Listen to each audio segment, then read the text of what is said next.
Hello, my name is Ginette Boudreau. I am the health promotion specialist here at 14 Wing Greenwood, and to my right is Lisa White, the health promotion manager. And today we are doing a two-part series on our table talk. Yeah. Right? So this is something that we're trying to kind of give out some information on what we teach in our courses. Since we're not teaching courses right now, we're taking bits and pieces of information from our courses to provide to you. So hopefully you will learn something. The topic today is going to be on substance use disorder, specifically on alcohol and cannabis. Mm-hmm. Okay? Yep. Why do people use substances? To forget, maybe. Sometimes if they're going through a hard time, they might want to consume substances to forget. Yeah. Forgetting to be happy is one of them. Right?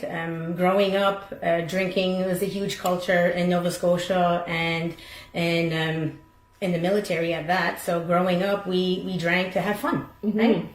Yeah, well, Carnival's coming up in a couple of weeks, so sometimes we have TGIFs and we have events and we have karaoke's and we have things like that used to go on. We don't know if they're still going on, Right. but people like to socialize and get out and have fun and play pool and things like that. Yeah.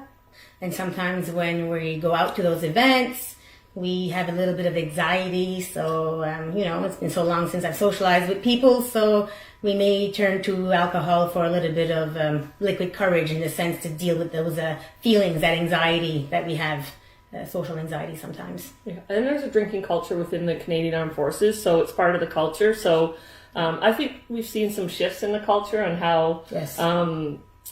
some of those events happen. There's a lot more harm reduction that goes along with the culture, but we'll get into that a little bit later. But yeah, culture does play a role in why we consume alcohol. Peer pressure is a big one, right? Especially within our younger generation. Our kids, our teenagers, peer pressure is a big one to fit in, right? Mm-hmm. Feeling alone, I know that especially in the last couple of years, feeling alone is one thing. We've had that pre-COVID-19, but for some people who, especially some of our military members who are alone or isolated, if they're living in the barracks or if they are single, or not just being alone, but feeling alone. So you could be alone and consume, or you could feel alone even if you've got people around you. That's true. The loneliness is definitely a part of why people would consume alcohol. Yeah.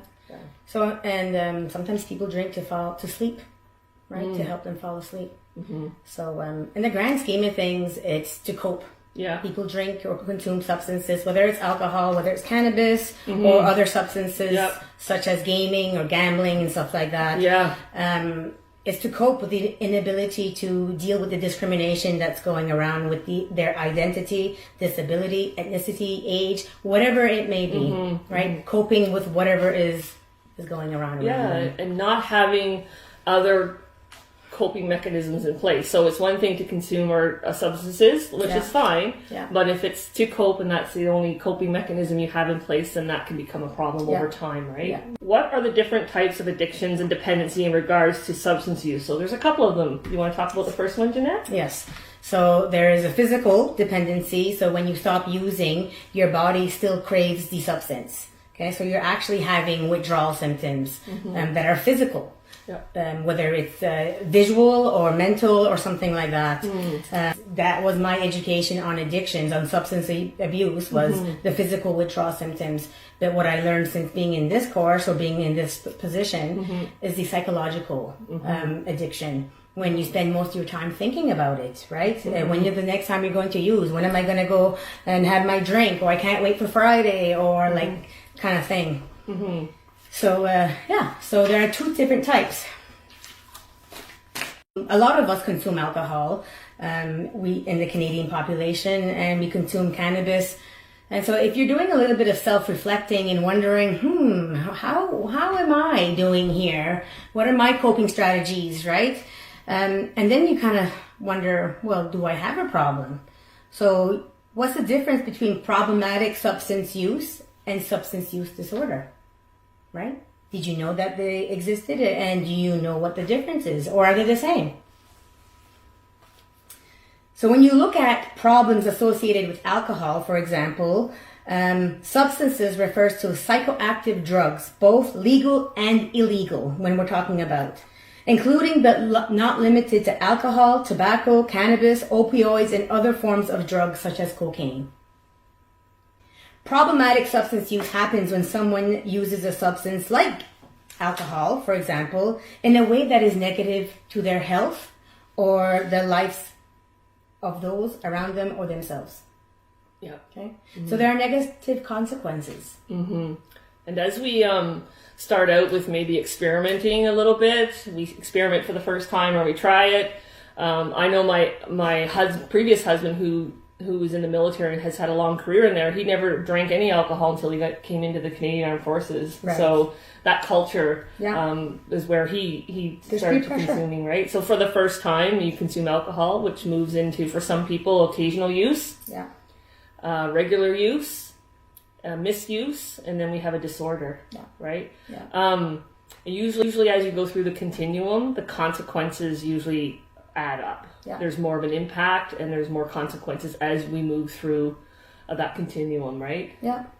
So other examples of problematic substance use when it comes to drinking, for example, there are long-term effects and there are short-term effects that impairs your judgment.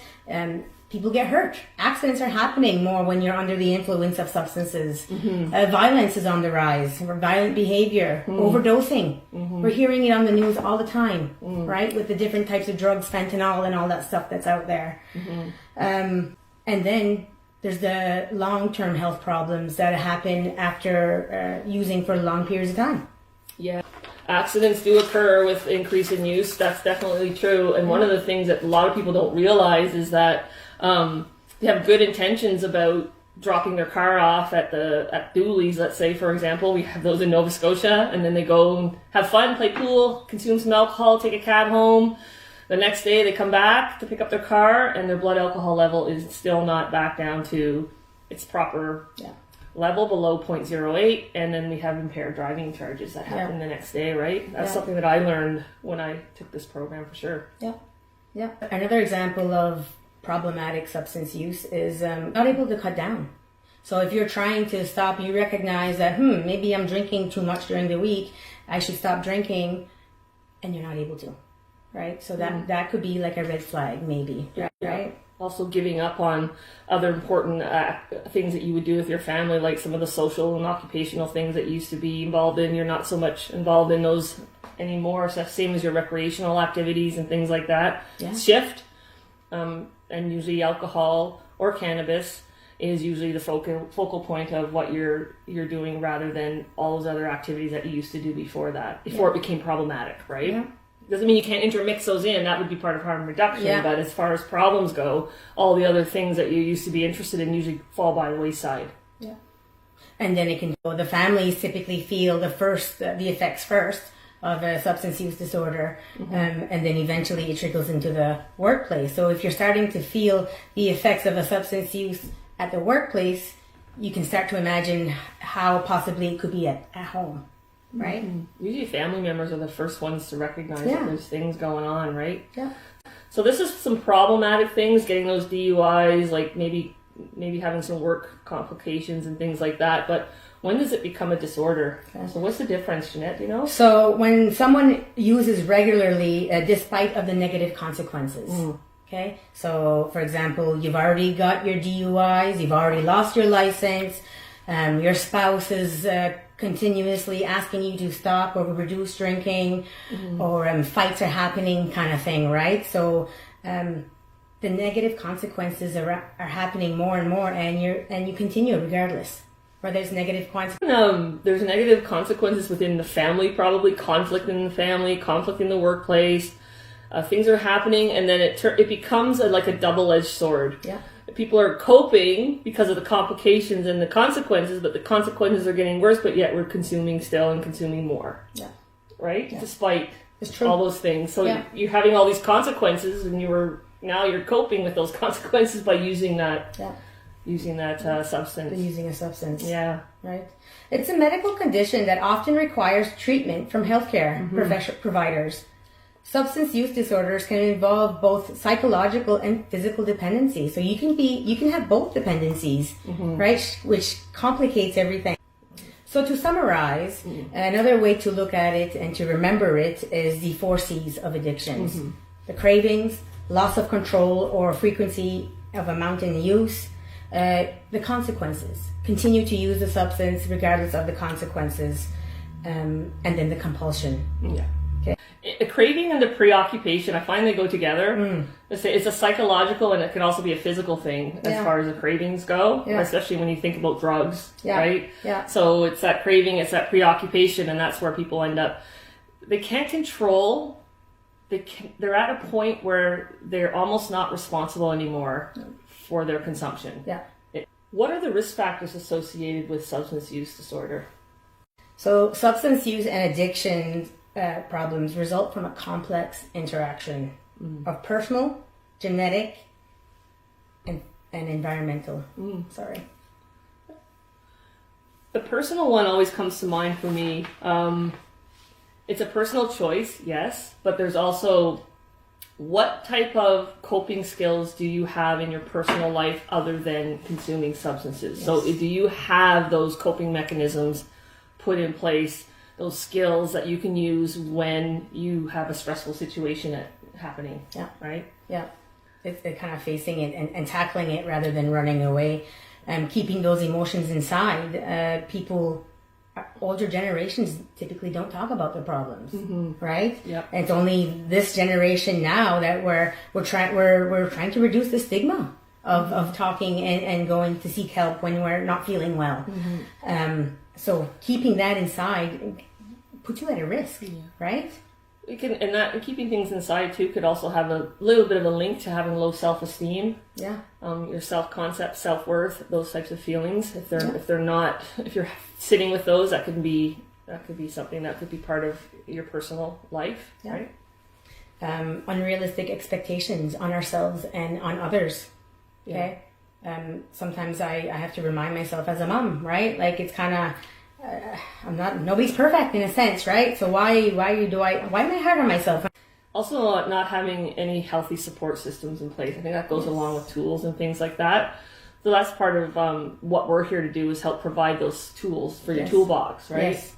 I like how it says healthy support system because sometimes when we turn to our friends, we can fuel the drama or the conflict kind of thing or the emergency rather than listening and empathizing. Sometimes we make things worse, right?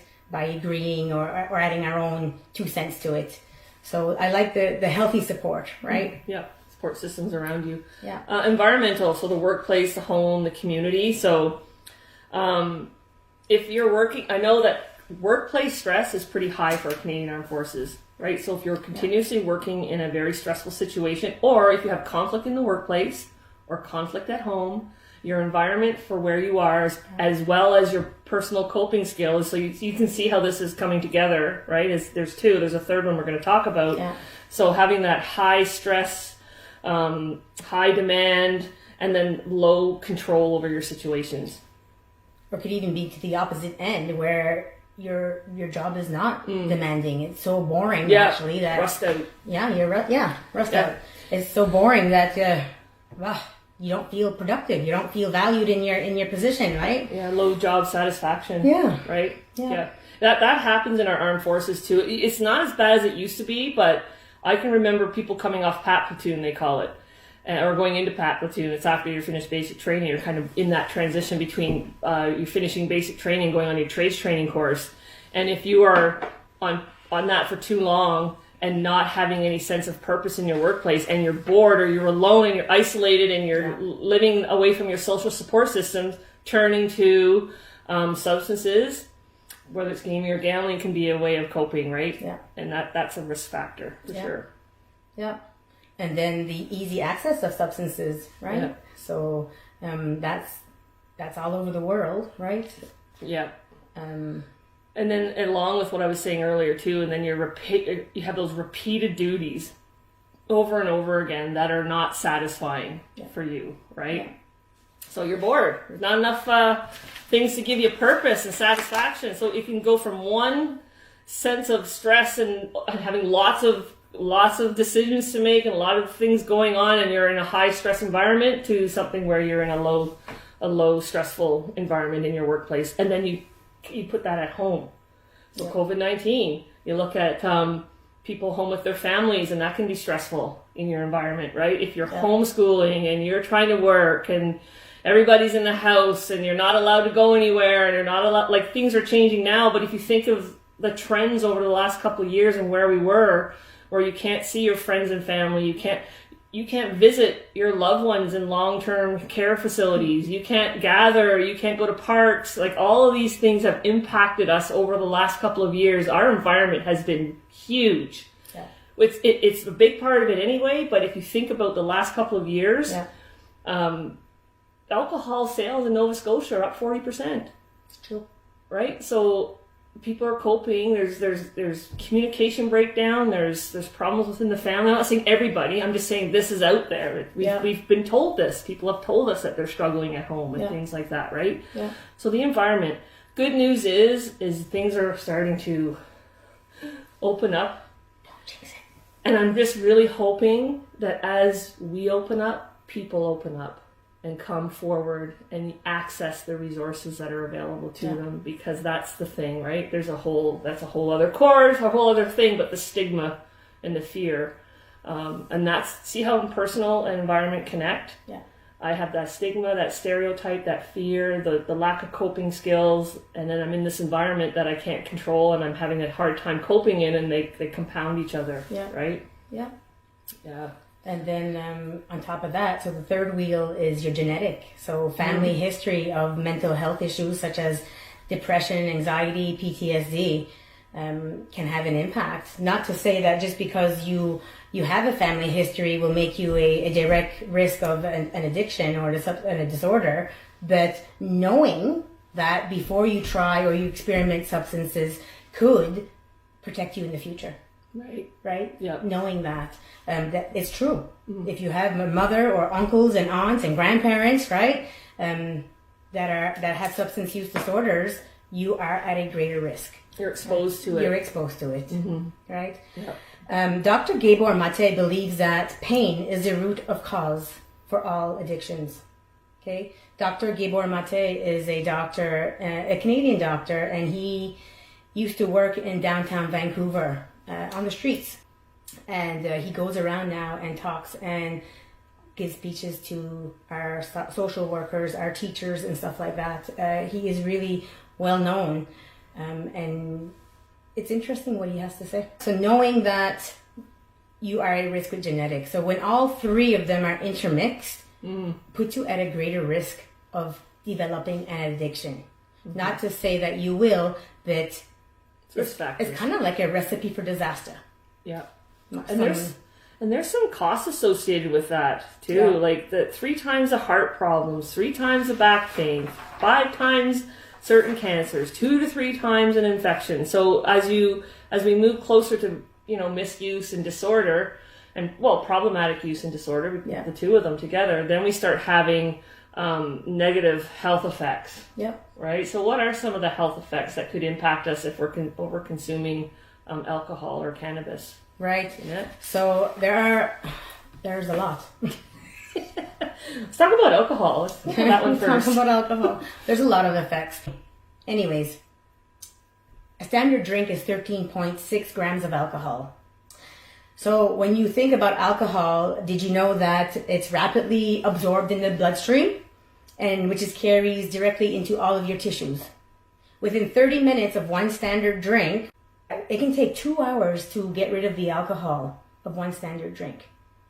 So if you are a person likes to have a good bottle of wine from time to time, and then you think that you're able to drive, think again. So tolerance. The tolerance. Yeah. It's linked to carcinogenic and is strongly associated with certain types of cancer. So you're looking at colorectal, breast, some cancers of the central nervous system, cancers of the larynx, pharynx, esophagus, liver. Yeah. Heavy drinking increases the risk of oral and esophageal cancers by 5 times, Yeah. for laryngeal cancer by 2.5 to for colorectal and breast cancer by 50%. Right. So it's huge. Sorry, I couldn't pronounce those words. That's okay. Right? And then we have cardiovascular disease. Yeah. Okay. Can lead into the increased mortality, coronary heart disease, peripheral artery disease, heart failure, stroke, hypertension, abnormal amounts of cholesterol, fat around in our blood. Alcohol poisoning. Okay. Alcohol poisoning. Fetal alcohol spectrum disorder. Also thinking about our mental health. So usually there's congruency between alcohol use and our mental health, or or alcohol disorder or problematic use is usually associated with something else. Yeah. And it could be linked to our mental health, like depression, anxiety, relationship breakdown. Those are like the 3 top mental health issues for our military members, right? Yeah. And that could be associated with why people overconsume or consume. Yeah. The heavy drinking is linked with depression, right? Heavy drinking per occasion, especially in women. Women are feeling the effects for depression-wise. Some evidence suggests that alcohol abuse or dependency could lead to depression. So it's kind of, people drink because they're depressed, and it can lead to depression, right? Mm-hmm. Because it's a depressant. Yeah, it certainly impacts your resiliency for sure. Yeah. Anxiety. So in the short term, it can reduce anxiety, but in the long term, it can increase that anxiety. So people are depending on their drink to socialize more and more and more. Mm-hmm. Right? Yeah. Usually when people come down from the effects of alcohol, there's that bit of a sadness, depression. Yeah. Right? Period. Yeah. And trying to get through that is consuming again. Yeah. Right? To pull that out of you. Right? Yeah. You're looking at all kinds of health issues: hormones, muscles, fertility, skin, immune system, diabetes, stroke, and the list goes on. And then we look at our behavior, how it changes our behavior. Yeah. Right? From being someone who's shy to all of a sudden drinking and driving on the road, not having that judgment to know the risk, right, of what's going on. Mm-hmm. Violence. So absolutely affects our behavior. It affects our systems and so on. But what are some of the factors that influence the rate of intoxication? So there are many things that increases the rate of intoxication, which is if you've eaten, for example, right? Or if you're a woman, I think is what she's trying to tell me. Women metabolize differently, right? So generally smaller in size, and have a higher percentage of body fat, which won't absorb the alcohol as much. People with age, as you're aging, you're becoming more sensitive to the effects and less tolerant to alcohol. And tolerance in itself, right? So what I could drink might be different than the amount that you can drink, or any of our friends, right? Depending on how much you consume on a regular basis. Because usually the more you consume on a regular basis, consumption.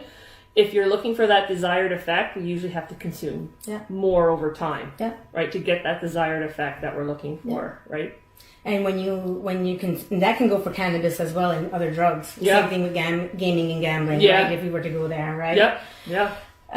Also, having a full stomach will slow down the rate of alcohol being absorbed, right? So having your alcohol with a meal, for example, rather than an empty stomach. I know lots of people that won't eat so they can feel the effects of alcohol. So do they know the dangers in that? I don't know. Another thing we talk about too now, and it's been a big problem for a while, especially on our younger population, is mixing alcohol with energy drinks. Yeah. So you have alcohol that is a depressant, and then you have energy drinks that have a lot of caffeine in them. It's a stimulant. So it's confusing that central nervous system a little bit. Yeah. And it's usually, when you combine the two, people are actually getting hurt and taking more risks. It can also prevent the onset of feeling that intoxication, so you don't feel the intoxication as fast. And because that happens, people think that they're okay to drive. I don't feel intoxicated, so I feel like I can drive, but yet my blood alcohol level's over the limit. Or alcohol poisoning. Right? Yeah. They say here students were twice as likely to take advantage of someone sexually and nearly twice as likely to be taken advantage of sexually by someone else if they're combining energy drinks and alcohol. together. And that's a Dalhousie study, right? That's in Halifax. Yeah. So it's here. We're not talking about a study in the States or anything. It's yeah. here. That's nice, neat that you pointed that out, Ginette. Another one is students mixing energy drinks and alcohol were twice as more likely to need medical attention or to ride with a drink and drive. I think I mentioned that one already. Yeah. Right out of our Dalhousie. I know, right? So, talking about cannabis, what's the short-term and long-term health effects of cannabis? There's some short-term effects. One is slow reaction times, lowers one's ability to pay attention, and affects coordination and affects learning and decision-making. It can cause anxiety or panic attacks or psychosis in some people, right? Yeah. It can also impact your performance at work and performance like in your family too as well. And studies are showing that a lot of people are getting behind the wheel after consuming cannabis. Yep. Either themselves or being in the vehicle as a passenger somebody who has consumed cannabis and is driving. So there are more car accidents and death that occur. They say that it can trigger a psychotic episode, so not knowing what is real, experiencing paranoia, having disorganized thoughts, and in some cases having hallucinations. Yeah. So that's kind of one of the reasons why they caution you not to use it, right, in a sense. There are also long-term effects, right? So using cannabis regularly, daily or almost daily, will have serious long-term side effects, especially on your lungs. And the cannabis smoke contains many of the same harmful substances as tobacco smoke. So like smoking cigarettes, smoking cannabis can damage the lungs and affect your mental health too. Yeah. Over time, of continuously using cannabis, it can increase, like I already mentioned, anxiety, depression, psychosis.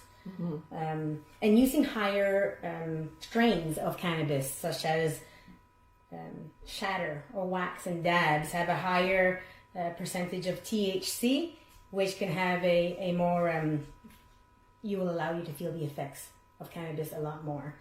You kind of want to stay away from the synthetic cannabis, the K2 and spice, which is not cannabis at all. It's 100% man-made, and 100% man-made, and you kind of want to stay away from the synthetic stuff, right? It can make one physically dependent or addicted. Acute versus residual effects. That's something else we can talk about too. Yes. So the acute effects is the effects of feeling the effects of cannabis straight away, right? So significant impairment in physical and mental functioning, often accompanied by changes in appearance and behavior. So you're seeing the glossy eyes, maybe change in behavior, whether you're silent or talking too much. And people notice it. Some acute effects can also be the inattentive lethargy, unsteady gait, poor coordination, and then all of a sudden the anxiety. So the residual effect, which is something, again, that I've learned since this has been legalized, really, is the subtle impairment in physical and mental functioning, such as attention and judgment, which may not be perceived by the individual or observers. So when you think of a hangover, for example, and if you were to correlate it with cannabis, the hangover, even though you're not drunk anymore, not feeling the effects, the acute effects, there's still that brain fog of the tiredness, the sluggishness that you feel. So it's similar with the cannabis, the residual effects. So that's why it's important to, if you're going to consume, to make sure that you are not operating any heavy machinery or vehicle or anything like that. You also have to be careful of the age of it, yes. Right? So up to the age 25, our brains are still developing. So it can impact our youth and our teenagers and our young adults when it comes to, brain development. So some of the impacts on what could potentially happen is if you are somebody who isn't aware that you could potentially have a risk factor associated with a mental health issue, consuming cannabis could speed that along, right? And have an impact on your mental health, right? Yeah, exactly. So there are lots of different effects. So here in health promotion, we are not trying to say don't do anything. We just want you to be aware of the choices and the impacts that the choices that you're making to your health, to the people around you, to yourself, kind of thing. So we're going to talk about some harm reduction strategies. There are various ways that we can reduce harm and still be able to go out and enjoy ourselves and socialize and be a healthy working member of our community. Yeah. So let's talk about the low-risk drinking guidelines. All right. It was developed to help healthy adults of legal drinking age who choose to drink to make informed decisions about the amounts of alcohol that they consume. So it's the low-risk drinking guidelines, not the no-risk drinking guidelines, right? Okay, so it's not intended to encourage people to not drink at all, right? And it's not intended to encourage people to drink either. It's just for information. So you have like a baseline, I guess, when you can think of it, right? Yeah, and they want people to have no drinking days when it comes to the low-risk drinking guidelines, because what it can do is if you have those no drinking days throughout the week, it can minimize tolerance and it can minimize habit formation. Yeah. So when you're looking at women, it's 0 to 2 drinks a day of a standard drink and no more than 10 per week. Okay? So that's when you do the math, it's not every day. And for a special occasion, no more than 3 is considered to be a healthy range of alcohol of your standard drink. Okay. And for men, it's 0 to 3, so they get to have 1 more. That's partially because of the way that us women metabolize our fat, right? Go fat, women. And no more than 15 a week, right? And then the occasional drink should be no more than 4. Yeah. If you are consuming, like within the amount of the low-risk drinking guidelines, some of the things you have to keep in mind is you're not going to want to be operating machinery or driving. It's not healthy for breastfeeding women to be consuming under the low-risk drinking guidelines. If you have a disorder or if it's problematic, and you're trying to work on your behavioral patterns, it's not suggested that you fall within those, you don't consume alcohol unless it's part of a harm reduction program that you have set up with your addictions counselor or your social worker, or if it's something that you've decided yourself, like in order to figure out, where we're going wrong, and if you're consuming alcohol, what's the pattern? Right, so why, where, when, and how much? Yeah. Right, so that we can get an understanding of what our alcohol use looks like, and would it be worth my while to fit within the low-risk drinking guidelines, or is it something that I have to address and maybe not consume alcohol at all? Yeah, it's very individual, right? Yeah. So chronic risk from drinking are associated with the volume of alcohol consumed over longer periods of time. Okay, so tips for reducing short-term risk. Yeah, if you're going to follow the low-risk drinking guidelines, make sure you have something to eat. Right? Have no more than 2 standard drinks in any 3-hour period. Okay, so the guzzling, the downing, the shot glasses, the hose. Yes. Also, be careful. If you're on medications, whether they're over-the-counter medications or prescriptions or consuming supplements, you want to be careful of how you mix those. And if you're not sure, ask your pharmacist if you're going to be consuming. Especially we have people in the Butt Out program who are taking different smoking cessation medications. Just talk it over with your pharmacist before you start consuming alcohol. Just find out how much you're allowed to have, right? Even like there's a lot of antidepressants out there that you don't want to be consuming alcohol, mixing with alcohol, right? So if you are consuming alcohol, you're going to try to alternate with a non-alcoholic beverage in between your drinks. So have a glass of water. Right? Plan ahead. If you're going to go out, don't make that decision when you're there that you're going to drink, because that could be risky behavior. Plan ahead. If you're going to go out and you're going to consume alcohol, make sure that you plan to have a ride home, whether you have money to get a cab home or you're leaving your vehicle and so on. So just planning ahead to have someone who's either not drinking drive everybody. Yeah. It's another thing that you can do as well. And support each other's decisions. Don't make fun of someone if they choose not to drink for whatever reason it may be, right? Alcohol is one of the only substances that is encouraged. When you think of it, it's the only one, and someone says, "Hey, what's wrong with you? Why aren't you drinking?" Right? So we should avoid that type of comments, I guess. Be careful when you're engaging in sports and other recreational activity and consuming alcohol there as well. If you're working, have to make important decisions, or if you're looking after children. Yeah. Right? Okay, so some self-help strategies that you can do is set a drinking limit. If you know that you're going out to an event or to a friend's or a potluck or whatever, okay, tonight I'm only going to have 2 drinks or 4 drinks rather than not counting. Yep. Right? Use strategies to avoid intoxication. Yeah. And use a daily drinking diary if you're someone who is potentially concerned, right? Yeah. So now that you're getting this information, you may do a little bit of self-reflecting and curious to see where you stand. I like this one. List the activities or situations where you're most likely to drink heavily. I've been around the Canadian Armed Forces since 1993. Okay. And I was in a military family for about 8 to 10 years, something like that. Anyway, long story short, there used to be a lot of walk-arounds. They used to call them snowballs, sticky floors, the different types of get-togethers at Christmas time. And over the years, I think I drank heavily at some of those back in the early days and stuff like that. And so that would be an activity for me where I would most likely drink heavily. So I put harm reduction strategies in place for that, where I make a decision that I'm going to drive to work and drive home because I'm not going to drink, or I'm going to just set limits for that day. Yeah. Hold yourself accountable. Yeah. Really. You're putting some strategies in place to hold yourself accountable. Yeah. Develop ways for coping with emotional triggers. Yeah. Right? So if you know that there's an event that is a risk for you to overindulge, so put some strategies into place. Yeah, especially if you've been working on things or you know that certain situations can be emotional for you, or even going into situations that could be difficult where you would potentially want to consume alcohol. For example, family get-togethers. Yes. Like, I'm not saying you can't drink during family get-togethers, but a self-help strategy for someone who, if that is a risk factor for them, they would want to pre-plan other things that they're going to be doing during that family get-together. Yeah.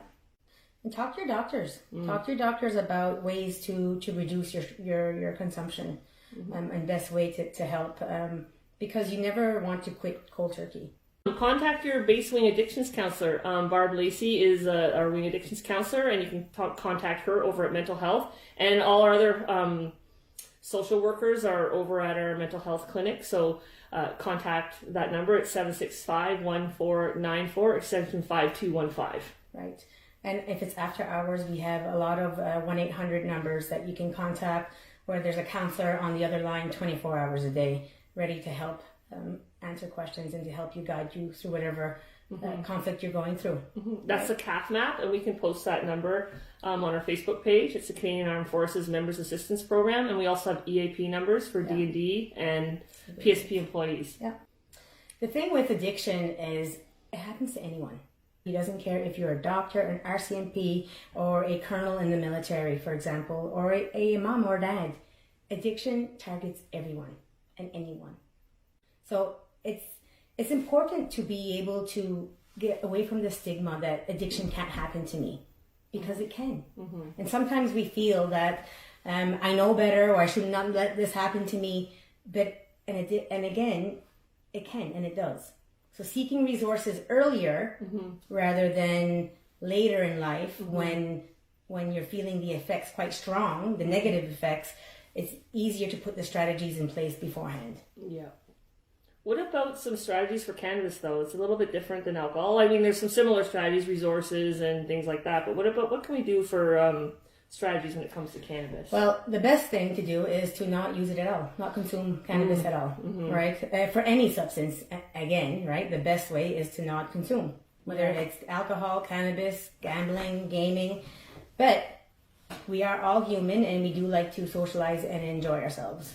And maybe try to use it later on in life. Like if you're like 19, younger, I think it's 19 is the age for us. Maybe wait till later on in life when your brain is fully developed. Yeah. And identify and choose low-risk cannabis products. So THC is the cannabinoid that increases the intoxication, and CBD is kind of what the brakes are for the intoxications. It's more of the medical process. There's still lots of studies that are being done right now, but if cannabis is something that's new to you, you're going to want to start low and go slow, meaning low percentage of THC and maybe a higher percentage of CBD, because CBD you do not feel the intoxication, where THC you do feel the effects of intoxications. And maybe avoid harmful smoking practices. A lot of people will smoke half a joint, for example, and then we'll put it out, whether it's a joint or a cigarette or something like that, and then they pick it up afterwards. So the black component of the cigarette or the joint has cancer-causing agents in it, right? So harmful agents. And if you want more information on that, you can look at the low-risk drinking guidelines. You can also look at the low-risk consumption of cannabis guidelines. That's right. So, and again, we'll have this. I know you can't see this right now, Yeah. but it's green. We'll have it posted out on our site again. Yeah, we'll put more on there. There's a lot more in there that we could probably capture, right? Yeah. And I think our next part 2 series is going to be on gaming and gambling. Gaming and gambling and how that falls within the realm of substance use disorder. And when we finish up that piece too, we might be able to get to put in some safety around those two as well. Acknowledging it. So education and acknowledging that there is addiction to screen time. Right? Yep. So especially now where screen time is pushed on us, right? Everything's virtual.